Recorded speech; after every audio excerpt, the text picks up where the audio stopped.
থেকে একটু আসলে একটু ব্রিফ করি। আমরা অ্যাকচুয়ালি খুব লম্বা কিছু করবো না, আমাদের হাতে অনেক কাজ আছে, আমরা সেগুলো করা দরকার। আপনারা সবাই জানেন যে জন্য আমাদের সবাই এখানে একসাথে হওয়া। আমাদের অতি প্রিয় তামিম ইকবাল ভাই আজকে সকালবেলায় অসুস্থ হয়েছিলেন। 9টা সাড়ে 9টার দিকে উনি বিকেএসপিতে একটু অসুস্থ হয়ে পড়েন।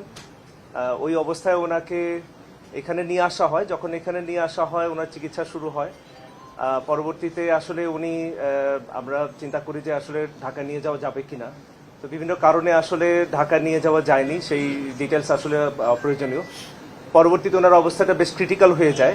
এই ক্রিটিক্যাল কন্ডিশনেই আমাদের কাছে আবার আসেন এবং ওনার ওই ক্রিটিক্যাল কন্ডিশন থেকে যতগুলো চিকিৎসা প্রয়োজন সবকিছু করা হয়েছে এবং আল্লাহর রহমতে